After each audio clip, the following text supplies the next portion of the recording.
Hello. तो प्यारे बच्चों, स्वागत है आपका इस वंस अगेन इस लाइव सेशन में, जिसमें हम लोग आज स्टार्ट करने वाले हैं वाईडीएससी वेव ऑप्टिक्स का जो नेक्स्ट टॉपिक है हमारा वाईडीएससी। ठीक है, तो जल्दी से तैयार हो जाओ आप लोग, जल्दी से अपना सिस्टम तैयार करिए। जल्दी से स्टार्ट करते हैं अपना नया टॉपिक, दैट इज वाईडीएससी।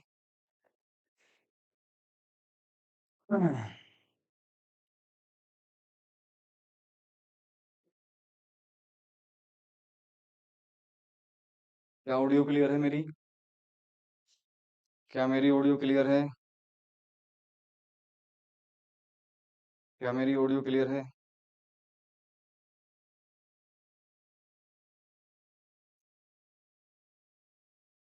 हम्म। तो बेटा कंटेंट्स देखते हैं आज के, हमने क्या क्या कंटेंट अपने इस टेबल में बनाए हैं। लास्ट क्लास का हम लोग रिवीजन कर रहे होंगे। कंस्ट्रक्टिव और डिस्ट्रक्टिव इंटरफेरेंस के बारे में एक बार फिर से रिवाइज करेंगे आज हम लोग। उसके बाद जो भी एक्सपेक्टेड न्यूमेरिकल्स आपके बोर्ड में आ सकते हैं उनको हम कंसिडर करेंगे।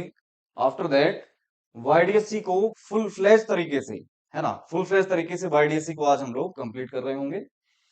फ्रिंजेस का पैटर्न देखेंगे, नंबर ऑफ फ्रिंजेस, ठीक है। After that numericals based upon the YDSC हम लोग आज कंप्लीट कर रहे होंगे। ठीक है, ओके।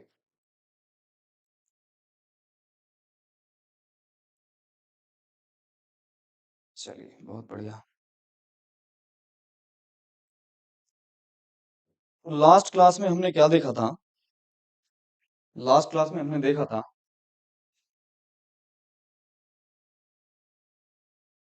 कि interference is nothing but, interference क्या है बेटा? It is nothing but simple superimposition of two waves, मतलब simple addition of the waves को ही हम क्या बोलते हैं? इंटरफेरेंस कहते हैं। इट मे बी कंस्ट्रक्टिव और it may be destructive nature. अब देखो, superimposition of two waves, हमने मान लिया एक वेव मेरे पास में ये है in the form of sinusoidal wave, और सेकंड वेव है ये भी मेरे पास में साइनसोइड के फॉर्म में सेकंड वेव है। इसका एम्पलीट्यूड मैंने कहा बेटा A1 और इसका एम्पलीट्यूड मैंने कहा A2। दोनों को हम क्या कराना चाहते हैं? सुपर इम्पोज कराना चाहते हैं। तो बेटा अगर कंस्ट्रक्टिव इंटरफेरेंस इन दोनों का हो गया तो एम्पलीट्यूड आपका क्या होगा? इंक्रीज करेगा। और अगर डिस्ट्रक्टिव इंटरफेरेंस हो गया आपका इन दोनों वेव्स का, इसके बारे में हम बहुत अच्छे से बात कर चुके हैं पहले भी। तो अगर डिस्ट्रक्टिव इंटरफेरेंस हुआ तो एम्पलीट्यूड आपका या तो जीरो हो जाएगा या मिनिमम हो जाएगा, या तो जीरो होगा या मिनिमम होगा। अगर जीरो कब होगा? अगर A1 की वैल्यू A2 के बराबर है तो उस केस में क्या होगा? जीरो होगा, अदरवाइज मिनिमम। यहां तक बात क्लियर है एकदम? इसके बारे में हम लोग बहुत अच्छे से पढ़ चुके हैं पहले भी। तो एक बार अच्छे से वो रिवाइज करते हैं बेटा इसको, चलिए। सपोज मेरे पास में बेटा एक वेव है A1 sine omega T plus के एक्स। बेटा साइन के अंदर जो टर्म होती है, साइन के अंदर ये जो टर्म है, इसको बोलते हैं हम लोग फेज। इसको क्या बोलते हैं बेटा? फेज। तो सेकंड वेव मेरे पास में A2 sine omega T plus के एक्स टू, ये हो गया सेकंड वाली वेव का फेज। अगर हमें फेज डिफरेंस कैलकुलेट करना है, ये आपका फाइव वन है बेटा, और ये हमने कहा ये फाइव टू है। तो दोनों को हम क्या कर दें? Five two minus five one कर दें, सब्ट्रैक्ट कर दें। तो देखो ओमेगा टी से ओमेगा टी कैंसिल आउट हो जाएगा, मतलब ओमेगा टी दोनों का सेम है ये वाला term. It means coherent sources हमने क्या करे हैं? यूज करें। अगर कोहेरेंट सोर्सेस हम लोग यूज ना करते तो फेज डिफरेंस हमारा किस पे भी डिपेंड कर रहा होता? टाइम पर भी डिपेंड कर रहा होता। तो हमें कोहेरेंट सोर्स की नीड होती है अगर हम इंटरफेरेंस कराना चाहते हैं, ठीक। तो बेटा ओमेगा टी मतलब इसका भी फ्रीक्वेंसी और इसका फ्रीक्वेंसी भी सेम है। तो आपके पास में फेज डिफरेंस आ गया k times x2 minus x1। बेटा x2 मतलब distance travelled by the disturbance या wave of the second wave की बात करें। x2 क्या? फर्स्ट वाली वेव ने जितना डिस्टरबेंस या वेव ने जितना डिस्प्लेसमेंट ट्रेवल किया वो x1। तो इन दोनों का जो डिफरेंस है, क्या मैं उसको डेल्टा x कह सकता हूं? तो बेटा इसको हम बोल देते हैं पाथ डिफरेंस, है ना। पाथ डिफरेंस इसको हम बोल देते हैं, ठीक है। बहुत आराम से चलो इसमें। आज के लेक्चर के बाद में आपको वाईडीएससी में कोई भी प्रॉब्लम नहीं रहेगी, ये मेरी गारंटी है, ठीक है। कोई भी प्रॉब्लम आपको नहीं रहेगी, ठीक। तो बेटा ये पाथ डिफरेंस हो गया। मैंने बहुत अच्छी तरह से लास्ट क्लास में आपको डेरिवेशन कराया था इस चीज का, कि ये आपके पास में एंगुलर वेव नंबर है यानी कि के, तो phase difference is equal to 2 pi by lambda into path difference यानी कि डेल्टा एक्स। ये मैंने डेरिवेशन भी कराया था आप लोगों को। तो phase difference is equal to 2 pi by lambda into path difference, यहां तक आप लोगों ने बहुत अच्छे से देख लिया था। अब अगर हम इन दोनों वेव्स का कंबाइंड इक्वेशन लिखें तो वो मेथड बहुत ज्यादा टिपिकल हो जाता है। तो बेस्ट मेथड क्या मैंने बताया था फिर आप लोगों को? बेस्ट मेथड मैंने कहा था कि इस एम्पलीट्यूड को और इस एम्पलीट्यूड को in the form of phasor, in the form of phasor अगर हम कंसिडर करके चलें, जैसे कि हम एसी में करते थे। याद करिए एसी मैंने बहुत अच्छी तरह से आप लोगों को फेजर डायग्राम के हेल्प से कराया था। फेजर डायग्राम से आपको बहुत आसान तरीके से मैंने करा दिया था। तो उसी कंसेप्ट का मैं यूज करूंगा यहां पर। तो बेटा मैंने कहा कि एक मेरे पास में वेव है जिसका एम्पलीट्यूड मैंने कहा A1। देखो उससे पहले एक बात समझो बेटा, अगर मैं साइन की डायरेक्शन यानी कि फेजर ऑफ साइन इधर ले लेता हूं, या साइन थीटा, या फिर कहूं कि omega T, theta is equal to omega T होता है, तो बेटा इससे 90 डिग्री आ गया आपका कोस ओमेगा टी होगा। यहां तक बात क्लियर है? ये वाली डायरेक्शन मैंने बताई थी कि अगर वो पॉजिटिव साइन ओमेगा टी है तो बेटा ये होगा आपका negative of sine omega T, और ये होगा आपका अगर ये कोस ओमेगा टी है तो माइनस कोस ओमेगा टी। ये आपको फेजर की डायग्राम आपको आनी चाहिए। ठीक है सर। अब मैंने कहा कि जो फर्स्ट वेव है उसका एम्पलीट्यूड है बेटा लेंथ वाइज A1, और साइन ओमेगा टी का मतलब है कि in the direction of phasor sine, sine phasor के एलोंग में। तो मैं इस तरह से इसको रिप्रेजेंट कर सकता हूं, इससे बेस्ट मेथड नहीं हो सकता। दूसरी वेव हमने कहा कि सर यहां पर है इसका, ये तो A2 तो हो गया एम्पलीट्यूड, और दोनों के बीच में जो फेज डिफरेंस है वो मैंने कहा बेटा फाई। अब ये दो वेक्टर है मेरे पास में, ये दोनों क्या है बेटा? वेक्टर्स हैं। तो इन दोनों वेक्टर्स का कहीं ना कहीं नेट एम्पलीट्यूड यानी कि रिजल्टेंट एम्पलीट्यूड ए नेट कहीं ना कहीं बीच में होगा। ठीक है, वो डिपेंड करेगा, अगर दोनों बराबर हैं तो बिल्कुल बीच में होगा, अगर ये ज्यादा है तो इसकी तरफ होगा, अगर ये ज्यादा वैल्यू है तो इसकी तरफ ये शिफ्ट हो जाता है। इसकी वैल्यू हम लोग बड़े आराम से कैलकुलेट कर लेते हैं।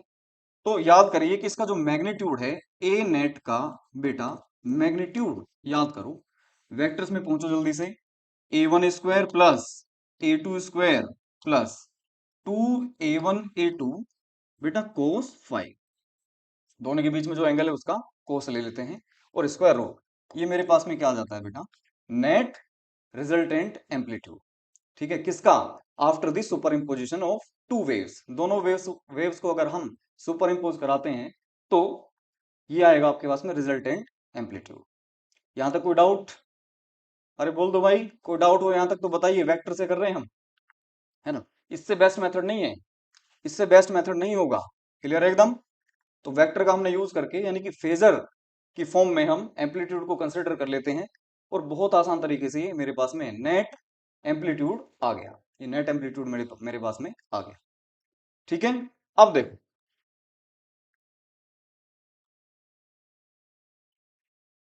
बेटा, एक छोटी सी बात मैं अगर आपसे पूछूं कि सर अगर A1 की वैल्यू A2 के बराबर हो जाए, A1 और A2 दोनों कैसे हो जाएं बराबर, दोनों को A मान लिया, दोनों को क्या मान लिया मैंने? A। तो A नेट कितना हो जाएगा? A नेट कितना हो जाएगा बेटा? A नेट आपके पास में आ जाएगा, इसका स्क्वायर कर लेते हैं तो रूट हटा दीजिए, तो A1 स्क्वायर मतलब A square plus A2 square मतलब A square plus 2A1 A2, तो वो भी A स्क्वायर हो गया इंटू कोस फाइव।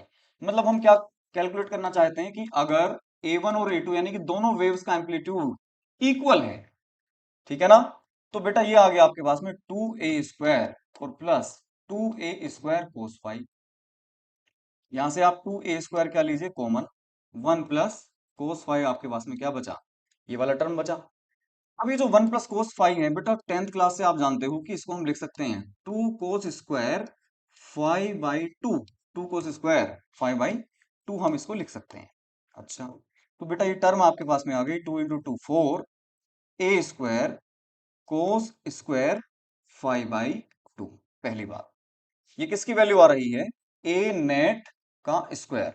तो बेटा ए नेट कितना हो जाएगा आपके पास में? ए नेट कितना हो जाएगा? रूट कर लीजिए, तो 2A कोस 5/2, 2A कोस 5/2।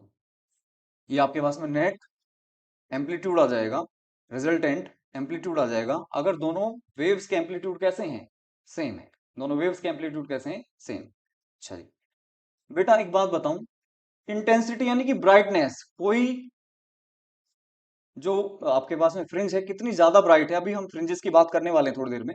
तो ब्राइटनेस को हम अभी इतना समझो कि इंटेंसिटी से डिसाइड करते हैं, जितना ज्यादा ब्राइट उतनी ज्यादा इंटेंसिटी, तो मतलब इंटेंसिटी मतलब ब्राइटनेस। तो इंटेंसिटी जो है वो एम्पलीट्यूड पे डिपेंड करेगी बेटा, कैसे, स्क्वायर टाइम्स, यानी कि इंटेंसिटी आपकी के ए स्क्वायर से मैं लिख सकता हूं। तो बेटा तो I is directly proportional to the basically A square, इतनी बात क्लियर हुई। तो अगर हम k को 1 मान लें, प्रोपोर्शनलिटी साइन को 1 मान लें थोड़ी देर के लिए, क्योंकि वो कैंसिल आउट हो ही जाना है, तो मैं 1 मान लेता हूं क्योंकि बेस्ट मेथड यही है। तो a square is equal to intensity में पुट कर सकता हूं। तो इंटेंसिटी की वैल्यू में कैलकुलेट करना चाहूं अगर यहां से, तो बेटा देखो ए नेट स्क्वायर, और ए स्क्वायर मतलब इंटेंसिटी, तो बेटा ये आ जाएगा आपके पास में आई नेट बराबर 4, 4 इंटू ए स्क्वायर, मतलब अगर दोनों की इंटेंसिटी I1 और I2 को आप आई मान लेते हो, तो ये क्या आ गया आपके पास में 4i, ए स्क्वायर की जगह क्या आ गया, आई आ चुका आपके पास में। तो 4i कोस स्क्वायर 5/2, ये आपके पास में आ जाता है नेट इंटेंसिटी का इक्वेशन। हालांकि कोई दिक्कत नहीं आएगी इसमें, पूछा नहीं जाता है ये, बट हमें पता होना चाहिए, पता होना हमें चाहिए। ये देखा हमने। अब आ जाओ, ये रिवीजन करते हैं पुराना। बेटा अगर कंस्ट्रक्टिव इंटरफेरेंस की मैं बात करूं, किसकी बात करूं बेटा, कंस्ट्रक्टिव इंटरफेरेंस की, तो नेट जो एम्पलीट्यूड है वो मैक्सिमम आना चाहिए। मैक्सिमम कब आएगा, जो नेट एम्पलीट्यूड मैंने अभी कैलकुलेट करा बेटा, ये वाला देखो, ये वाला, ये जो नेट एम्पलीट्यूड है ये मैक्सिमम कब आएगा, ये मैक्सिमम तब आएगा जब ये जो टर्म है आपके पास में, ये टर्म, ये कितनी हो जाए, मैक्सिमम हो जाए। और बेटा मैक्सिमम कितनी होती है, चाहे साइन फंक्शन हो चाहे कोस फंक्शन हो, इन दोनों की ही मैक्सिमम वैल्यू 1 होती है, और मिनिमम -1 होती है। ठीक है सर। तो अगर मैं इसकी मैक्सिमम वैल्यू कैलकुलेट करना चाहूं, यानी कि कंस्ट्रक्टिव इंटरफेरेंस के लिए, कंस्ट्रक्टिव इंटरफेरेंस के लिए, तो इसकी वैल्यू कितने में पुट कर सकता हूं बेटा, 1। तो बेटा जैसे ही आप यहां पर 1 पुट करोगे, तो a square plus b square plus 2ab, क्या बन गया ये, ए प्लस बी का होल स्क्वायर। और यही मेरे पास में क्या आएगा आपका बेटा, मैक्सिमम एम्पलीट्यूड, मैक्सिमम एम्पलीट्यूड। ठीक है। अच्छा यहां से अभी हमने देखा कि ए स्क्वायर कितना होगा, तो सर ए स्क्वायर नेट जो है वो A1 प्लस A2 का होल स्क्वायर आ गया। तो इसकी जगह आप लिख सकते हो इंटेंसिटी की वैल्यू मैक्सिमम।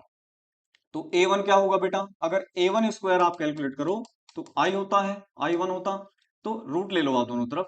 तो ये A1 कितना हो जाएगा बेटा, रूट ऑफ I1, और ये A2 कितना हो जाएगा, रूट ऑफ I2, तो मतलब इसका स्क्वायर। तो अगर आपसे कोई पूछे कि मैक्सिमम इंटेंसिटी कितनी होगी, अगर पहले सोर्स की इंटेंसिटी I1 और दूसरे सोर्स की इंटेंसिटी I2 है, तो बेटा I मैक्स आपके पास में जो होगा, मैक्सिमम इंटेंसिटी कितना होगा आपके पास में, तो ये आएगा बेटा आपका root of I1 plus root of I2 whole square. ठीक है, ये आ गया आपके पास में, कोई दिक्कत नहीं।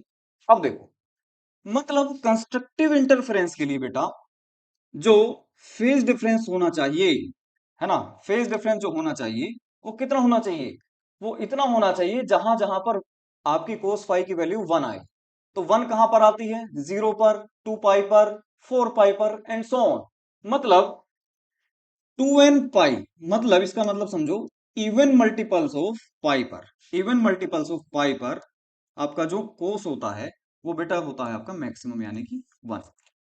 ठीक है, मैक्सिमम यानी कि 1 कब होगा, 2n पाई पर। तो बेटा डेल्टा फाई यानी कि phase difference is equal to 2 pi by lambda into path difference होता है। तो पाथ डिफरेंस अगर मैं कैलकुलेट करना चाहूं, तो बेटा देखो, मैं दोबारा बता देता हूँ इस चीज को। पाथ डिफरेंस कैलकुलेट करना चाहूं तो बेटा 2n पाई, ये वाला लेमडा को मल्टीप्लाई कर लो और डिवाइडेड बाई ये 2 पाई नीचे आ जाएगा। तो पाई से आपका पाई कैंसिल, 2 से 2 कैंसिल आउट, तो डेल्टा एक्स आपका आ गया n इंटू लेमडा। ये बात हम पहले कर चुके हैं, ये मैं थोड़ा सा रिवीजन कराना चाह रहा हूं क्योंकि इसकी नीड पड़ेगी, इसलिए थोड़ा सा मैंडेटरी है। अगर phase difference even multiple of pi में है तो आपका कंस्ट्रक्टिव इंटरफेरेंस होगा। और अगर पाथ डिफरेंस की साइड से अगर हम लोग देखें, तो पाथ डिफरेंस अगर बेटा एन लेमडा के टर्म्स में है, एन लेमडा की टर्म्स में है, यानी कि 1 lambda, 2 lambda, 3 lambda and so on. तो वहां पर आपका क्या होगा, कंस्ट्रक्टिव इंटरफेरेंस होगा। क्या होगा बेटा, कंस्ट्रक्टिव इंटरफेरेंस होगा। तो बातें दोनों साफ है एकदम। या तो फेज डिफरेंस दोनों में 2 पाई के मल्टीपल में हो, मतलब 2 पाई, 4 पाई, यानी कि 2n पाई, ठीक है ना, पाई के इवन मल्टीपल में हो, पहली बात।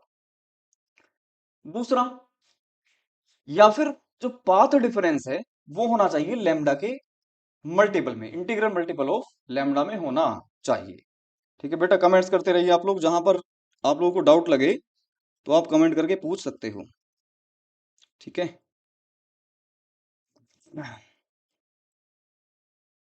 आप लोग कमेंट करके पूछते पूछते रहिएगा। अच्छा, यहां तक क्लियर हो गया। अब बात करते हैं बेटा डिस्ट्रक्टिव इंटरफेरेंस की, है ना, यानी कि सब्ट्रैक्शन की एक तरह से। एडिशन मतलब कंस्ट्रक्टिव इंटरफेरेंस, सब्ट्रैक्शन अगर हो रहा है, मैंने सब्ट्रैक्शन और एडिशन की फॉर्मेट में आपको ये कराया था इंटरफेरेंस लास्ट लेक्चर में, आप लोग देख सकते हैं। तो डिस्ट्रक्टिव की अगर मैं बात करूं बेटा, तो डिस्ट्रक्टिव कब होगा, जब ये एम्पलीट्यूड आपका मिनिमम हो, है ना। तो मिनिमम कब होगा, जब ये जो कोस फाई टर्म है बेटा, ये कितनी हो जाए, -1, यानी कि मिनिमम हो जाए। कैसे हो जाए, मिनिमम। तो आप कहते हो कि सर ये मेरे पास में क्या आ गया, डिस्ट्रक्टिव इंटरफेरेंस का फॉर्मूला आ गया, यानी कि a1 square plus a2 square plus 2a1 a2 कोस फाइव। कोस फाइव अगर -1 हो जाए तो आप कहते हो कि सर डिस्ट्रक्टिव इंटरफेरेंस हो गया। और डिस्ट्रक्टिव इंटरफेरेंस में एम्पलीट्यूड कैसा होगा आपका, मिनिमम एम्पलीट्यूड होगा। तो बेटा मिनिमम एम्पलीट्यूड होगा, तो ए स्क्वायर कि नेट वैल्यू, यानी कि नेट एम्पलीट्यूड, यानी कि फेजर से अगर हम करें तो नेट जो रिजल्टेंट है उसका स्क्वायर आपके पास में आ जाएगा ए स्क्वायर प्लस बी स्क्वायर। ये -1 आपने यहां पर पुट कर दिया, तो -2a1 a2। तो कितना हो गया है, ये a1 - a2 का होल स्क्वायर हो गया। ठीक, तो यहां से आप इंटेंसिटी कैलकुलेट कर सकते हो। ए नेट स्क्वायर का मतलब आई मिनिमम, यानी कि आई नेट कितनी हो जाएगी, √ऑफ I1 इसकी जगह पुट कर दिया आपने, और E2 की जगह √ऑफ I2 पुट कर दिया, तो ये आई मिनिमम आ जाएगा। अच्छा, यहां से ए मिनिमम पूछें तो ए नेट का मिनिमम वैल्यू जो होगा, यही तो आपका ए मिनिमम है। ए मिनिमम कितना हो जाएगा, अगर आपसे कोई यहां से ए मिनिमम पूछे तो बेटा कितना हो जाएगा, a1 - a2 हो जाएगा, a1 - a2 हो जाएगा। और ए मैक्स कितना हो जाएगा बेटा, ए मैक्सिमम हो जाएगा a1 प्लस a2, स्क्वायर है ना ये, तो स्क्वायर हटा दीजिए बस, तो आपको ए मैक्स की वैल्यू आ जाएगी कितनी बेटा, ए मैक्स की वैल्यू आपके पास में आएगी a1 प्लस a2, और a1 - a2 आ जाएगा आपके पास में क्या, ए मिनिमम, यानी कि एम्पलीट्यूड की मिनिमम वैल्यू। ठीक है, कोई डाउट नहीं इसमें। तो बेटा आप डिस्ट्रक्टिव इंटरफेरेंस की बात करते हैं, तो अगर delta phi odd multiple of pi में होगा, मतलब कोस मिनिमम कहां कहां पर होता है, देखो बेटा ये तो पाई पर, इसकी वैल्यू पाई पर माइनस होती है, -1, फिर 3 पाई पर, फिर 5 पाई पर एंड सो ऑन। तो हम ये कह सकते हैं बेटा ओड मल्टीपल, 2n पाई, 2n - 1 का मतलब है ओड नंबर्स है ना, ये कैसे नंबर्स हैं आपके पास में, ओड नंबर्स, पाई के ओड मल्टीपल्स है ना। तो जहां भी होंगे तो आपका कैसा होगा, डिस्ट्रक्टिव इंटरफेरेंस होगा, डिस्ट्रक्टिव इंटरफेरेंस होगा। अरे बात समझ में आई यहां तक या नहीं। तो डेल्टा फाइव बराबर 2 pi by lambda into delta x आप पुट कर दीजिए, तो डेल्टा एक्स की वैल्यू आपके पास में आ जाएगी 2n - 1 पाई, लेमडा इधर मल्टीप्लाई में आ जाएगा और ये 2 पाई डिवीजन में, तो पाई से आपका पाई कैंसिल आउट हो जाएगा। तो आपके पास में बचा बेटा delta X is equal to 2n - 1, यानी कि ओड मल्टीपल्स, ओड मल्टीपल्स किसके बेटा, लेमडा बाई 2 के, लेमडा बाई 2 के ओड मल्टीपल्स में अगर है पाथ डिफरेंस, तो डिस्ट्रक्टिव इंटरफेरेंस आएगा। देखो, पाथ डिफरेंस की फॉर्मेट में क्यों याद करा रहा हूं, क्योंकि वाईडीएसई में यही इंपॉर्टेंट है, इसी के अकॉर्डिंग हमें चलना होगा। ठीक है, तो डेल्टा एक्स फिर से बता रहा हूं मैं, तो अगर डेल्टा एक्स आपके पास में बेटा एन लेमडा, यानी कि integral multiple of the lambda में है, तो आपका कंस्ट्रक्टिव इंटरफेरेंस होगा। और अगर पाथ डिफरेंस मेरा ओड मल्टीपल्स, यानी कि 2n - 1 odd multiples of the lambda by 2, lambda by 2 के ओड मल्टीपल में है, मतलब 1 lambda by 2, 3 lambda by 2, 5 lambda by 2 and so on. तो आपका कैसा होगा बेटा, डिस्ट्रक्टिव इंटरफेरेंस आपका होगा। ठीक है, डिस्ट्रक्टिव इंटरफेरेंस होगा। यहां तक कोई डाउट हो तो पूछिए, यहां तक कोई डाउट हो तो पूछ सकते हैं आप लोग।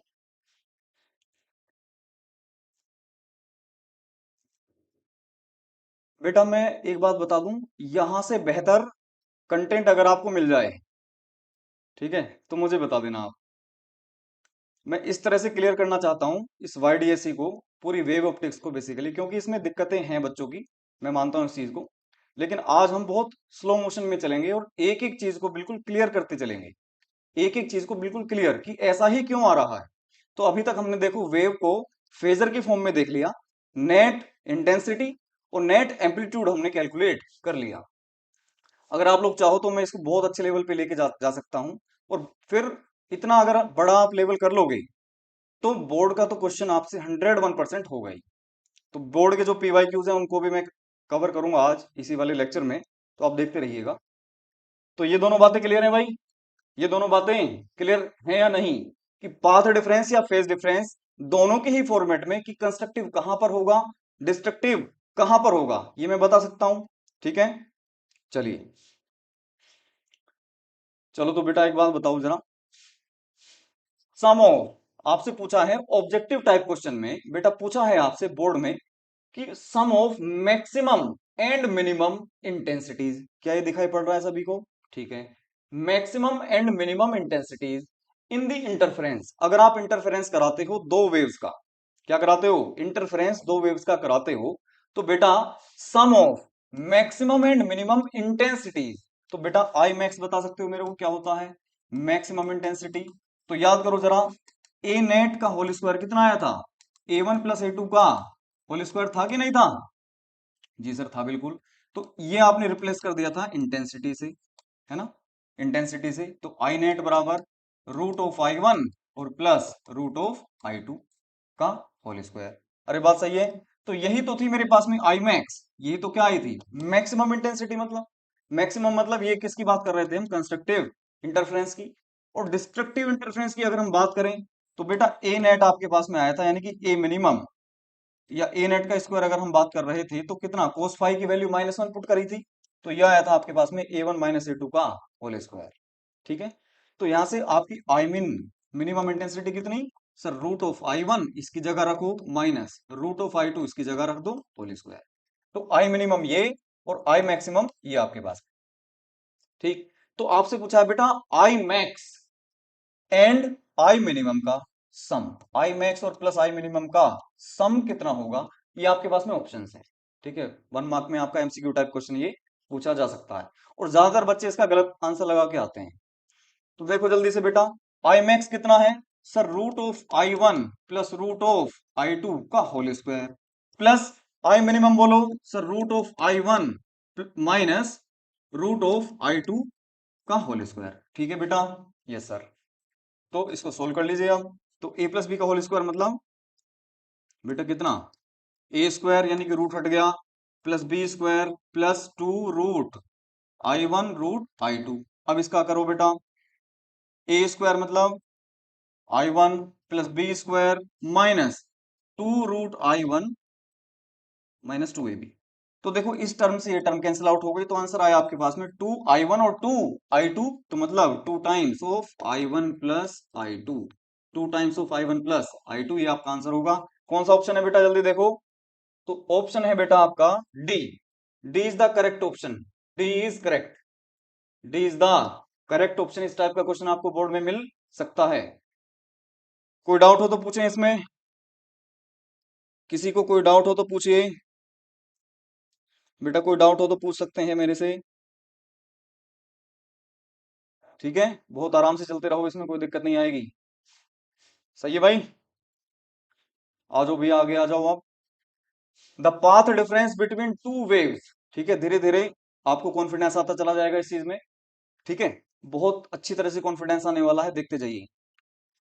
Path difference between two waves, बेटा पहली वेव मेरे को गिवन है A1, मतलब A1 तो इसका एम्पलीट्यूड है और साइन फेजर की डायरेक्शन में है, साइन फेजर की डायरेक्शन में है। ठीक है, बहुत एकदम ये मान लो इसमें मास्टरी करा दूंगा आज मैं तुम्हारी।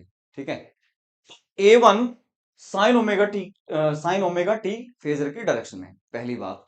दूसरा बताओ बेटा, Y2 A2, A2 तो एम्पलीट्यूड है और बेटा डायरेक्शन बोलो सर कोस फेजर की डायरेक्शन में है ये तो, मतलब A1 जो एम्पलीट्यूड है वो साइन फेजर की डायरेक्शन में है, और A2 कोस ओमेगा टी मतलब A2 जो एम्पलीट्यूड है वो कोस फेजर की डायरेक्शन में है, साइन इधर तो कोस इधर, ठीक है, दोनों में कितना, साइन से 90 डिग्री आगे आपका क्या रहता है, कोस, ठीक है ना, कोस जो है 90 डिग्री फेज डिफरेंस में साइन से रहता है, कोस और साइन में कितना, अरे sine 90 minus theta equals to cos theta, सब जानते हैं, तो दोनों में कितना फेज डिफरेंस होता है, पाई बाई 2 या 90 डिग्री, ठीक है, तो फेज डिफरेंस आ गया बेटा मेरे पास में पाई बाई 2, पूछा क्या है, ऑप्शन में आप देखोगे तो आपको पाई बाई 2 भी ऑप्शन में आपको मिलेगा, लेकिन पूछा क्या है, ध्यान से देखो, आपसे पूछा है बेटा पाथ डिफरेंस, क्या पूछा है रे, पाथ डिफरेंस पूछा है बेटा, ठीक, तो पाथ डिफरेंस और फेज डिफरेंस को आप इस तरह से रिलेट करते हो, मैंने इसका डेरिवेशन भी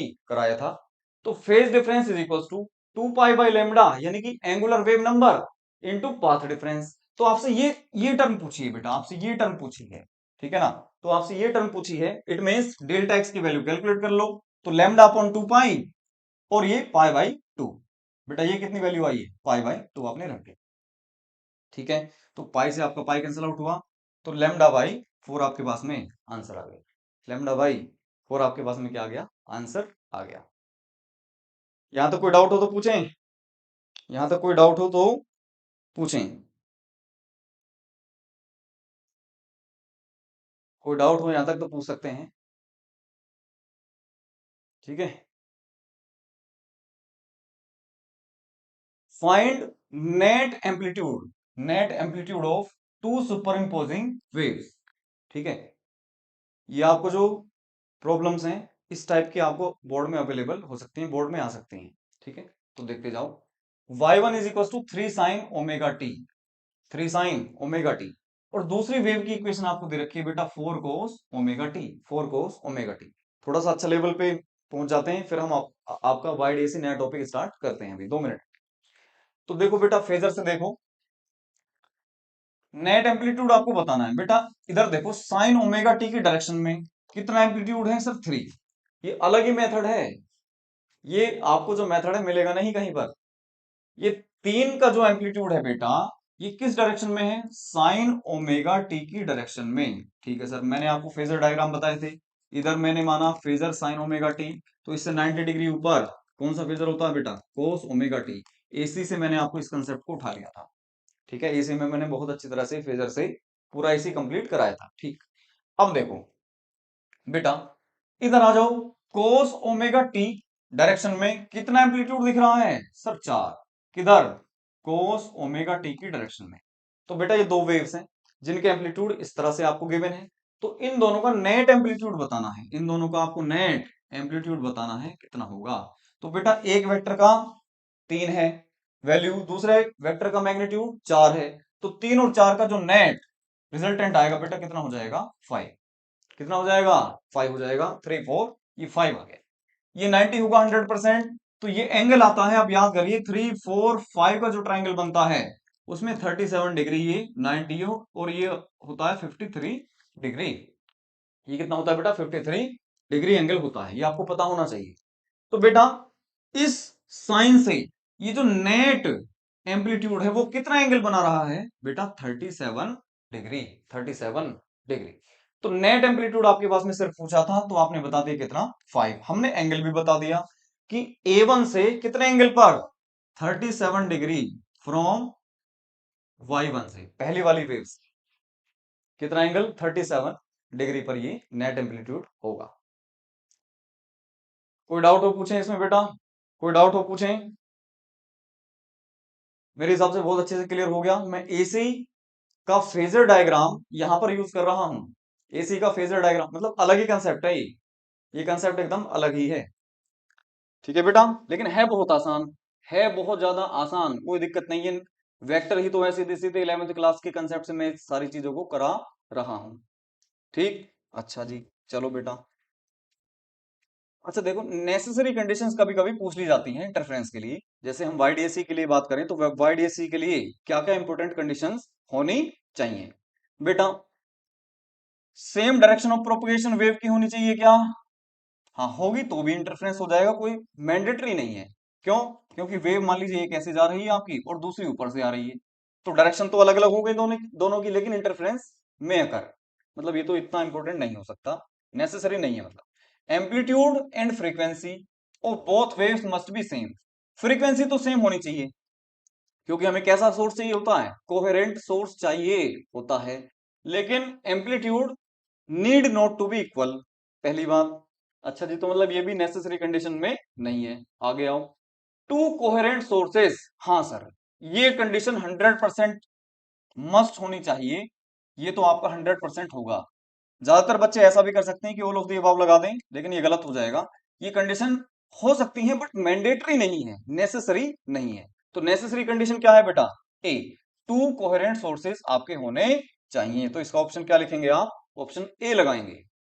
ठीक है, और भी कंडीशंस हैं, वो हम धीरे धीरे आगे चलेंगे, कि डी का साइज आपका बहुत कम होना चाहिए, क्लियर है, स्लिट का साइज माइक्रोमीटर में होना चाहिए, वगैरह वगैरह।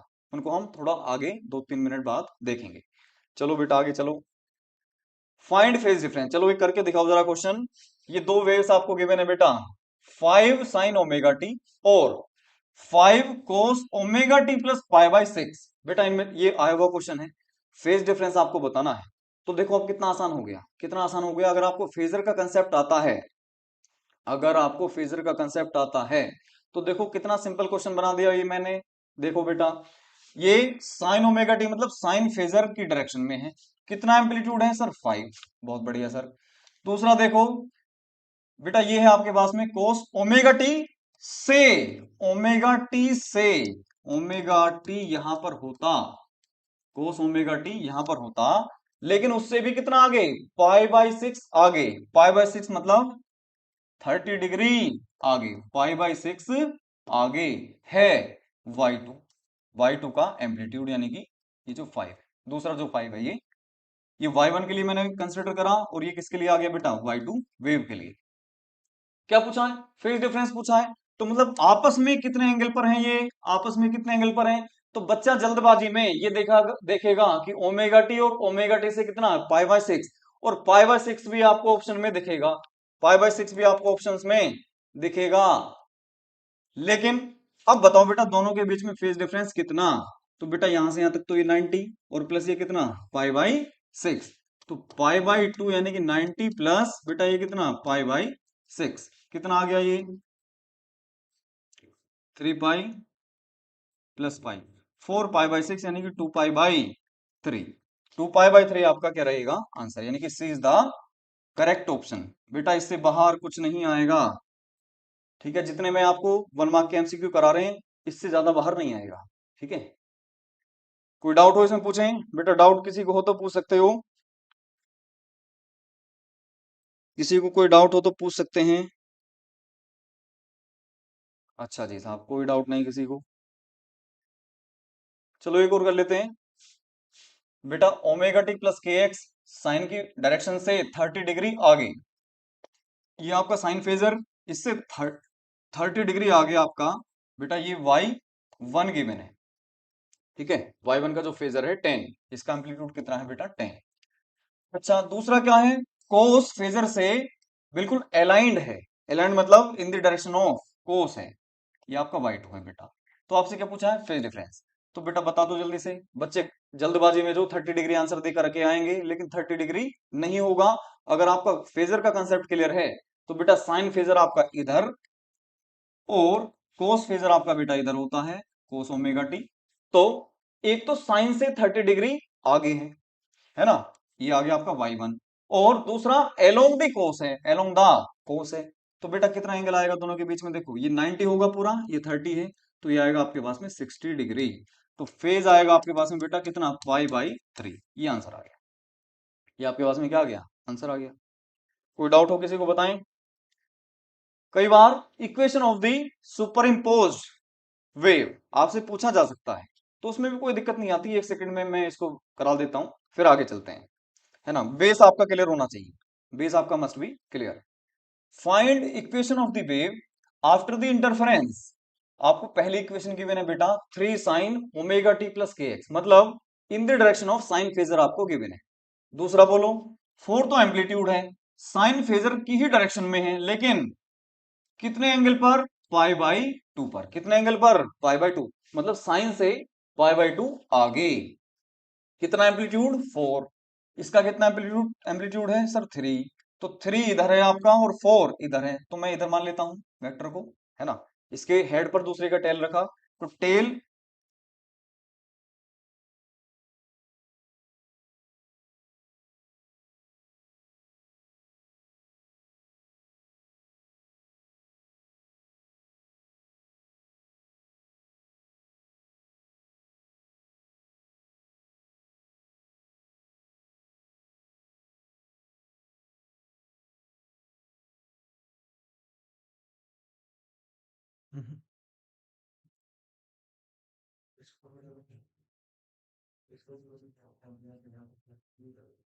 ये वाला,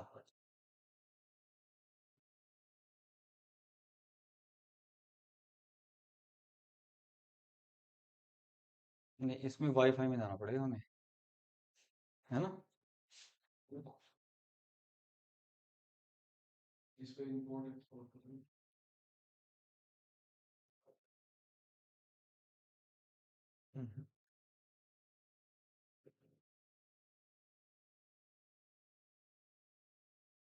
वाईफाई,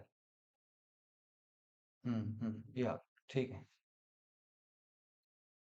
हो गया कनेक्ट। अब बैक का ऐसे जाएगा ही, हो गया।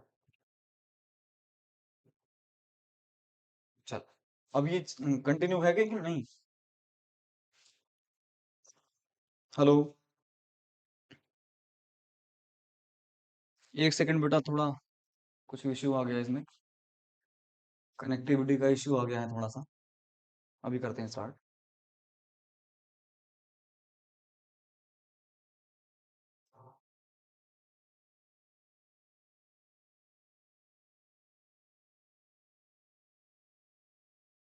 थोड़ा इश्यू आ गया इसमें, कनेक्टिविटी का इश्यू आ गया है। चलिए बेटा, आगे चलते हैं। तो ये बताओ समझ में आया कि नहीं, ये समझ में आया कि नहीं। इक्वेशन भी आप सुपर इम्पोज्ड वेव की इक्वेशन भी आप डेराइव कर सकते हो, ठीक है, आसान तरीका है ना। चलिए आगे साहब। तो बेटा मैं फाउंडेशन कर रहा हूं, यानी कि बेस बना रहा हूं आपका वाईडीएससी के लिए। अब बिल्कुल सारा पिक्टोरियल व्यू आपके सामने रहे, कुछ इस तरह की चीजें मैं आपको कराने वाला हूँ, ठीक। देखो, बहुत बढ़िया कंसेप्ट है बेटा ये। मैंने ये कहा कि बेटा दो पॉइंट सोर्सेस है मेरे पास में, एक S1 है और एक है बेटा S2, ये दो पॉइंट सोर्सेस है मेरे पास में। इन दोनों पॉइंट सोर्सेस को मैंने लेमडा डिस्टेंस अपार्ट रख दिया है। लेमडा क्या, जो सोर्सेस से लाइट आपकी एमिट होगी उसकी जो वेवलेंथ है, उतने ही डिस्टेंस अपार्ट मैंने इन सोर्सेस को रख दिया, ठीक। तो बेटा ध्यान से देखो, दो बातें हमने सीखी हुई हैं कि कंस्ट्रक्टिव इंटरफेरेंस कहां होगा सर, वहां पर होगा जहां पर आपका जो पाथ डिफरेंस है। अब पाथ डिफरेंस में आ जाओ भाई, किस में आ जाओ, अब पाथ डिफरेंस में आ जाओ। पाथ डिफरेंस मतलब two, sorry N times lambda, यानी कि integral multiple of the lambda में होगा, तो आपका कंस्ट्रक्टिव इंटरफेरेंस होगा। और अगर डिस्ट्रक्टिव इंटरफेरेंस की आपसे बात करें हम, तो क्या बताओगे बेटा कि सर जो पाथ डिफरेंस है वो कितना होना चाहिए, 2n-1, यानी कि ओड मल्टीपल किसके, लेमडा बाई टू के। लेमडा बाई टू के कैसे मल्टीपल्स, ओड मल्टीपल्स। ये बातें क्लियर हैं। तो बेटा आ जाओ अब, एन लेमडा मतलब एन की वैल्यू जीरो अगर हम पुट करें, तो पाथ डिफरेंस अगर जीरो है, पाथ डिफरेंस अगर जीरो है तो भी कंस्ट्रक्टिव इंटरफेरेंस ही होगा, तो भी कंस्ट्रक्टिव इंटरफेरेंस ही होगा। तो यहां पर देखो, एन की वैल्यू बेटा अगर मैं 1 पुट करूं, तो 2-1 1, तो यानी कि लेमडा बाई टू पर क्या आएगा, डिस्ट्रक्टिव इंटरफेरेंस आएगा। 3 लेमडा बाई टू पर भी क्या आएगा, डिस्ट्रक्टिव इंटरफेरेंस ही आएगा। 5 लेमडा बाई टू पर भी क्या आएगा, डिस्ट्रक्टिव इंटरफेरेंस ही आएगा। Delta x zero, lambda, 2 lambda, 3 lambda, यानी कि integral multiple of the lambda है अगर, तो कैसा आएगा बेटा आपके पास में, कंस्ट्रक्टिव इंटरफेरेंस आएगा। अब आ जाओ बेटा, ध्यान से देख के बताओ, ये सोर्स वन से एक वेव ऐसे यहां तक पहुंची, दूसरे सोर्स से एक वेव ऐसे पहुंची, क्या जितना डिस्टेंस इसने ट्रेवल किया होगा, क्या S2 से निकलने वाली सोर्स ने S2 सोर्स से निकलने वाली वेव ने भी उतना ही डिस्टेंस ट्रेवल किया होगा, बिल्कुल ठीक है सर। तो इन दोनों केस में, इन दोनों के लेंथ में कोई चेंज है या कोई डिफरेंस है, नहीं सर। तो आप ये कह सकते हो कि डेल्टा एक्स की वैल्यू इस पॉइंट पर, पॉइंट पी की बात करूं तो कितनी, जीरो। और अगर बेटा डेल्टा एक्स आपके पास में कैसा है, जीरो, तो मतलब 100% यहां पर क्या होगा, कंस्ट्रक्टिव इंटरफेरेंस होगा। यहां पर कैसा होगा बेटा इंटरफेरेंस आपका, कंस्ट्रक्टिव इंटरफेरेंस होगा। क्या ये बात क्लियर हुई, क्या ये बात समझ में आ गई या नहीं? तो मतलब यहां पर आपको जो वेव का एम्पलीट्यूड है वो मैक्सिमम मिलेगा। एम्पलीट्यूड मैक्सिमम तो मतलब मैक्सिमम इंटेंसिटी, और मैक्सिमम इंटेंसिटी मतलब बहुत ज्यादा ब्राइट आपको स्पॉट यहां।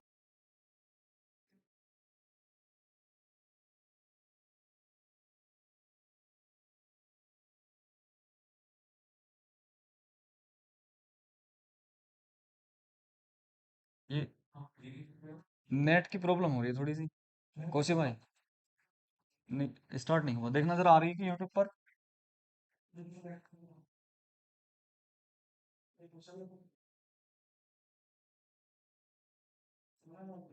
हम्म?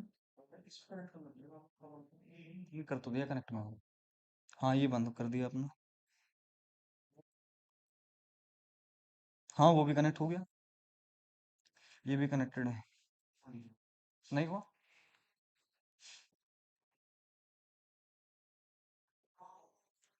ये है कनेक्टेड, कनेक्टेड है।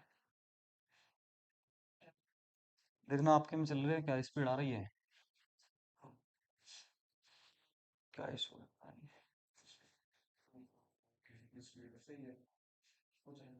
हो जाएगा, है बस हाफ एन आवर। चल गया, ठीक। ये बीच में से कट कर देना। ठीक है, चलो तो बच्चों आ जाओ यहाँ पर।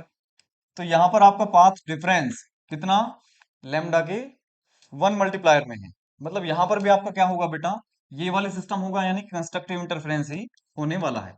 तो यहाँ भी आपको क्या देखने को मिलेगा, ब्राइट स्पॉट देखने को मिलेगा, एंड लाइक वाइज यहाँ भी आपका कैसा, ब्राइट स्पॉट देखने को मिलेगा। मीन्स यहाँ पर भी आपको कंस्ट्रक्टिव इंटरफेरेंस देखने को ही मिलेगा। ठीक है, अच्छा, चलो थोड़ा इश्यू हो गया कनेक्टिविटी का, अब सॉर्ट आउट हो चुका है, आगे चलते हैं। तो बेटा कितने इसमें आप कितने ब्राइट स्पॉट दिखे, यानी कि अगर मैं आपसे पूछूं कि मैक्सिमा कितने हैं, नंबर ऑफ मैक्सिमास, तो कितने बोलोगे आप, सर 4 मैक्सिमास।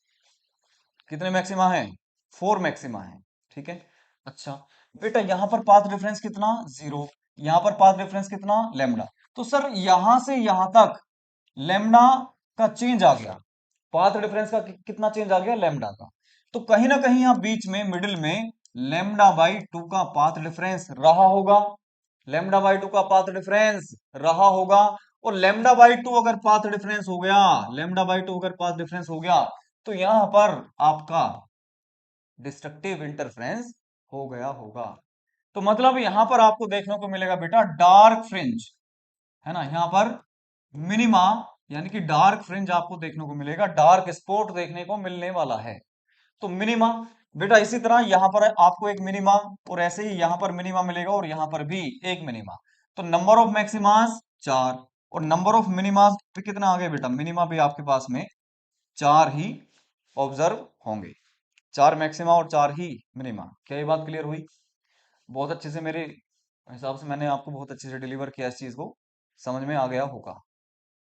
एक और देखते हैं, चलिए बेटा, इस बार में इन दोनों सोर्सेस को, S1 और S2 सोर्सेस को, जो लाइट की वेवलेंथ है उससे डबल, यानी कि 2 लैम्डा स्पेस अपार्ट कर देता हूं। इनकी जो स्पेसिंग है 2 लैम्डा पे कर देता हूं, इन दोनों को 2 लैम्डा डिस्टेंस अपार्ट रख देता हूं।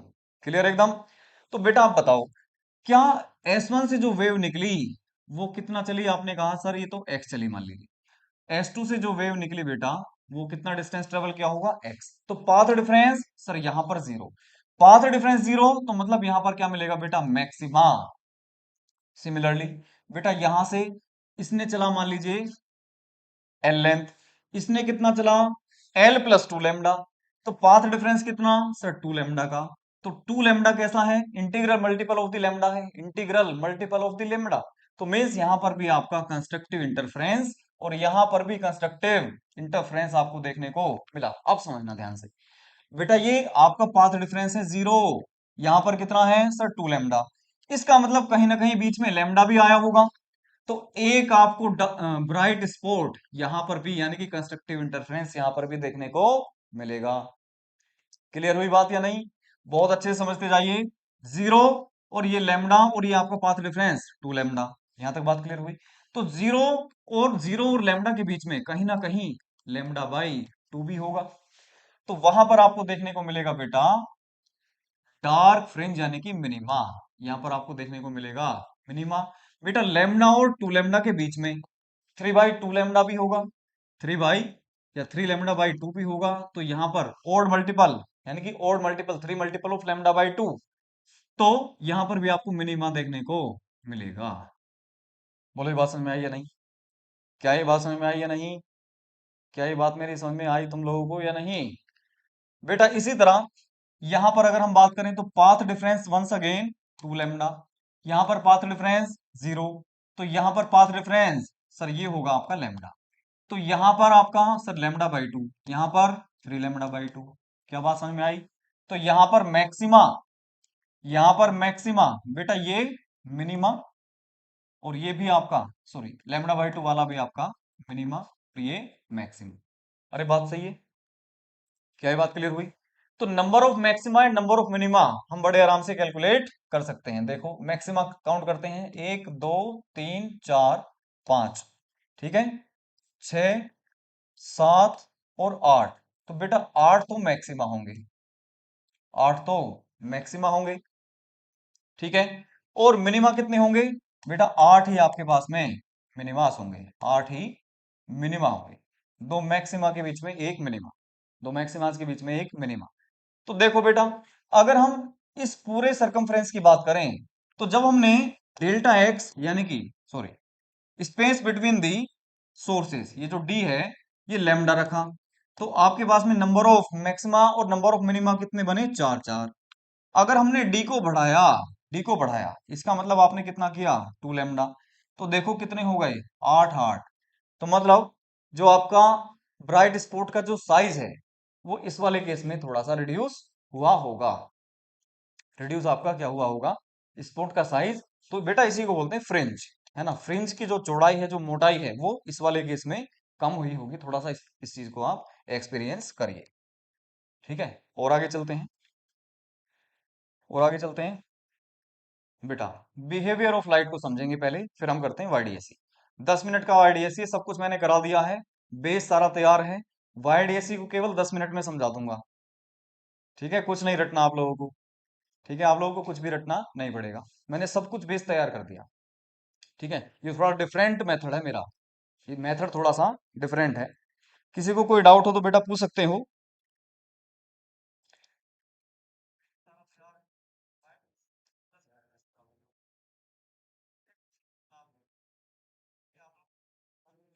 नितिन भारद्वाज कह रहे हैं happy Valentine's day sir. Happy Basant Panchami बेटा। चलो भाई समझिए बात को। मैं हर एक सामने वाले इंसान के लिए एक जैसा बिहेव नहीं कर सकता। ठीक है ना? मैं अपने फ्रेंड फ्रेंड के साथ में मेरा बिहेवियर अलग होगा, स्टूडेंट के साथ में बिहेवियर अलग होगा, और माता श्री के सामने तो मेरा बिहेवियर कुछ अलग ही रहेगा। तो मतलब मेरा जो इंटेंशन है, मेरा जो नेचर है, जो बिहेवियर है, वो according to the condition change हो रहा है। बेटा लाइट भी बिल्कुल ऐसा ही करती है। तो बिहेवियर ऑफ लाइट की बात करते हैं। बेटा आपने पढ़ा होगा ड्यूअल नेचर। तो ड्यूअल नेचर में आप पार्टिकल नेचर और वेव नेचर दोनों पढ़ चुके हो। ठीक है, तो उन चीजों को एक बार देख लेते हैं। Light acts as particle.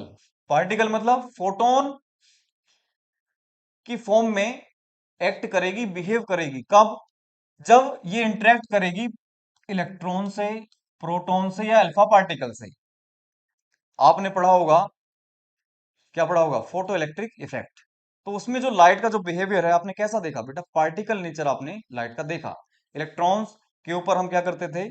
Photons को, फोटोन यानी कि इंटेंसिटी ऑफ द लाइट, उस पर हम फॉल कराते थे, इलेक्ट्रॉन आपके बाहर निकलते थे।